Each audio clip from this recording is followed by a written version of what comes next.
The laughter still echoed in my ears, though none of it came from me. Everyone at the table was in stitches. Everyone except me.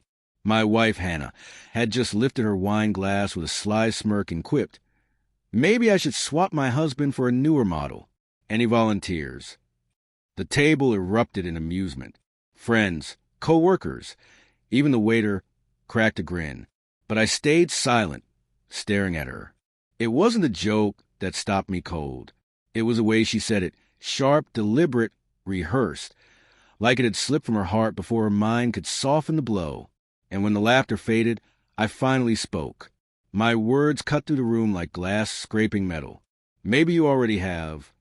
The hush that followed could have swallowed the entire restaurant. Before that night, we'd been married 11 years. On the surface, our life looked steady. A 2-story house with a small garden, stable jobs, and friends who envied our teamwork. But the cracks had been creeping in for months. She'd grown distant, her phone glued to her palm. Late nights at the office that never used to happen. A new perfume I didn't recognize lingering on her skin. I'd asked her once, gently, while she folded laundry, "Everything okay with us, hon? You seem distracted." She smiled too fast. "Work stress. New clients, long hours. You know how the firm is. Don't worry." And I wanted to believe her. God, I wanted to believe her. But that night, as she made her little joke and kept glancing at her phone like she was waiting for a message, the pit in my stomach told me the truth. It wasn't paranoia. It was warning me. No one mentioned my comment after it slipped out. Dinner fizzled into awkward small talk. The warmth gone from the table. On the drive home, the air between us felt like a vacuum. Finally, she broke it. "That was unnecessary, Daniel." Was it? My fingers tightened on the wheel. Because from where I'm sitting, it feels like I'm the punchline to a joke I never agreed to. "It was just a joke," she snapped. "People joke like that all the time." "Not like you did," I muttered, not with that much truth behind it. Her silence said more than any words could. 2 nights later, I lay awake, staring at the ceiling, her even breathing beside me. The glow of her phone still burned in my memory. I got up, telling myself I only wanted peace of mind, just enough proof that I was imagining things. But when I picked up her phone from a nightstand, the screen lit up immediately. No passcode. She must have trusted I'd never look. And there it was, a stream of messages, late-night confessions, pictures I can't erase from my mind, no matter how I try. His name was Ethan, her co-worker, someone she'd once mentioned in passing, but never again. The words blurred together, but one line seared itself into my skull. "I wish I could fall asleep in your arms tonight, instead of his." The next morning, I couldn't hold it in.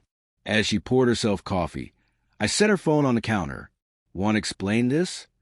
Her eyes darted to the screen. For a split second, panic flickered across her face before she smoothed it over. "You went through my phone. That's what you're worried about." My voice cracked. "Not the fact that you've been lying to me? Sleeping with him?" Her shoulders tensed. "It's not like that."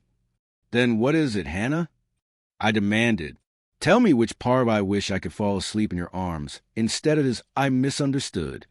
Her lips parted, but no words came out.